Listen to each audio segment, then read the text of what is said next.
Des producteurs, des restaurateurs, des recettes, du fromage, de l'agneau, des fruits, des légumes, de la bière, du miel, de la crème de châtaigne, de la tisane, du bœuf, de la lavande, de la confiture, des yaourts, des fleurs, des biscuits. Tout le monde à table, on va pas se laisser bouffer. Tout le monde à table, un peu d'amour à mijoter. Cuisiner, c'est résister. Aujourd'hui, nous sommes aux portes du Val d'Alos, un hameau de montagne qui vous garantit le dépaysement et où il fait bon vivre.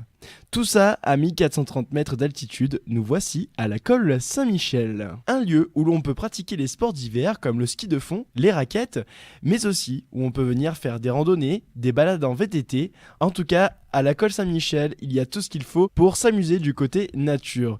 Et aujourd'hui, nous allons rencontrer Louisette, qui tient un restaurant et également un gîte qui s'appelle L'Oustalé à la Colle Saint-Michel. Cuisiner, c'est résister. Bonjour. Bonjour. Alors, vous êtes restauratrice ? Oui, je suis restauratrice depuis une vingtaine d'années ici, installée à la Colle Saint-Michel. Ça a toujours été mon métier. Parlons de votre cuisine. Quelle est la particularité de vos plats ?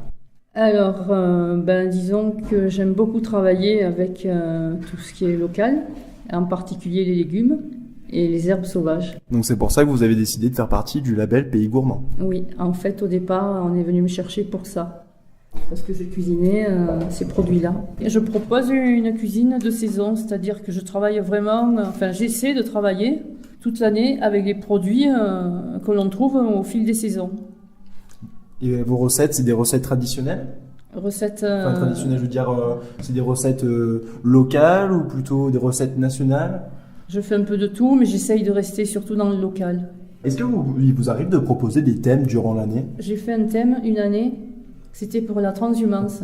Et ils m'ont fait faire un repas d'une montée en transhumance dans les années 1800 avec Aline Sarty, qui fait partie du patrimoine. Et moi, j'ai été très emballée de faire ça. En fait, elle avait retrouvé dans des archives un vieux menu, un vieux repas qui s'était fait pour les transhumances en 1850, un truc comme ça, quoi. Et elle a voulu le refaire. Il y avait quoi ? Mais justement, vraiment que des produits très locaux. Alors, j'avais fait une soupe aux orties, un gratin aux épinards sauvages et une omelette. Une omelette aux herbes aussi, je pense, aux herbes sauvages. Elle voulait vraiment retracer cette époque où ils arrivaient, ils n'avaient rien à manger. Et ils essayaient de faire un repas festif, mais avec les moyens du bord. Et c'était très bien. Les gens, ils ont énormément apprécié. Et maintenant, c'est vrai que régulièrement, on me demande de le refaire. Alors, comme vous proposez une cuisine de saison, est-ce que vous proposez un menu ou bien des plats du jour ? Les deux formules. En fait, ça dépend justement des saisons. Si on est vraiment en saison, en pleine saison d'été, je propose une ardoise avec plusieurs entrées, plusieurs plats, plusieurs desserts. Et hors saison, ça va plutôt sur un menu unique ou un plat du jour. Peut-on venir manger à l'année chez vous ? Oui. Alors justement, on est à la Colle Saint-Michel. La saison, c'est été-hiver ? Été-hiver, oui. C'est quoi les animations ici l'été ? L'été, c'est de la randonnée pédestre, du vélo, les gens qui viennent ici pour se reposer, pour se balader, c'est farniente.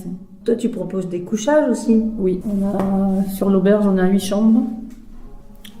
Avec, Tu as fait des travaux de rénovation ? Oui, nous avons agrandi l'auberge, nous avons fait toute la toiture, donc ça nous a permis de récupérer à l'étage une grande salle, justement, une pièce à vivre où l'on peut organiser des réunions, des séminaires, du yoga, des soirées à thème peut-être maintenant. Alors avec le label Pays Gourmand, vous proposez que des plats faits à partir de produits locaux ou bien vous avez aussi des boissons ? J'ai des boissons, mais boissons locales vraiment que nous faisons nous faisons l'hypocrase ici à l'Oustalé. C'est un vin dans lequel on fait macérer des épices, des plantes avec du miel. C'est un vin, un apéritif qui se buvait il y a très longtemps, au Moyen-Âge. Et justement, on a gardé cette idée de continuer de faire cet apéritif. Après, autrement, nous avons les produits, les apéritifs de Barcelonnette, les vins de la Chananche, vins, liqueurs, qui sont vraiment excellents, quoi. Alors, la deuxième recette, c'est un gratin aux épinards sauvages. On peut s'en procurer où, des épinards sauvages ? Les épinards autour des jardins. C'est une plante qui aime énormément la bonne terre, autour des parcs, des troupeaux, autour des cabanes pastorales. Enfin, nous, on les cultive, on les a dans le jardin. Donc, il faut environ 1 kilo d'épinards crus. Il faut les faire blanchir. Alors comment ça se passe le blanchiment? On fait bouillir de l'eau, on met les feuilles d'épinards dans l'eau bouillante et on les laisse cuire quelques minutes. On les essore et on les fait revenir avec un peu de beurre dans une poêle et on fait une béchamel que l'on rajoute. Ensuite, il y a une béchamel normale, traditionnelle, avec un peu de beurre, de la farine et du lait, sel, poivre.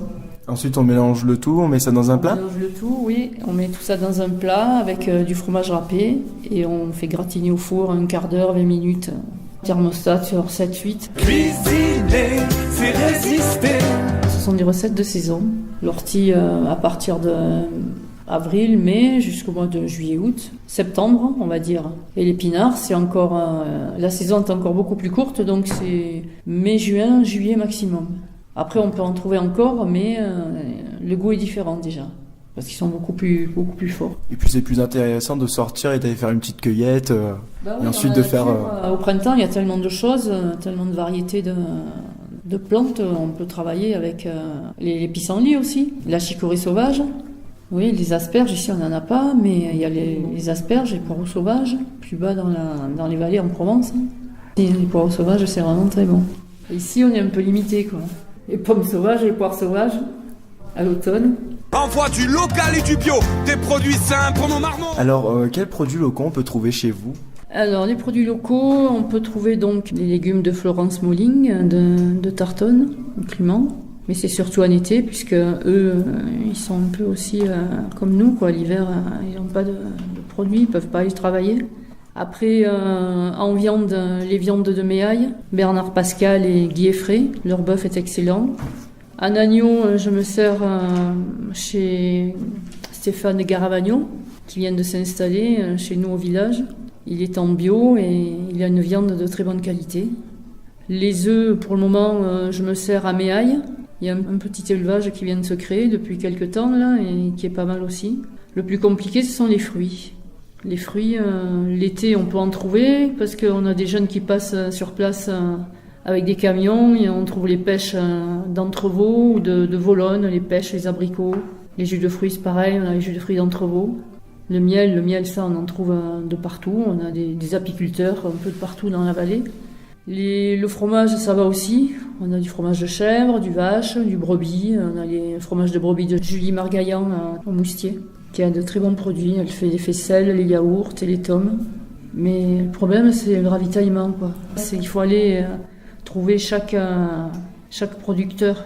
À part la viande, en viande, on arrive à regrouper et à se faire livrer. Parce que moi, j'ai Stéphane Garavagno qui habite ici au village, donc lui, il arrive à me récupérer les cartons de viande bovine ou ovine, mais pour le reste, c'est un peu plus compliqué. En tout cas, merci pour ces 2 recettes, Louisette. Ben, c'est moi qui vous remercie. À bientôt. À bientôt. Tout le monde à table, c'est leur mettre son tablier. Une émission réalisée en partenariat avec le Pays Gourmand. On va pas se laisser bouffer, tout le monde à table. Manger local, c'est bon pour la santé. Sauter, cuisiner, c'est résister.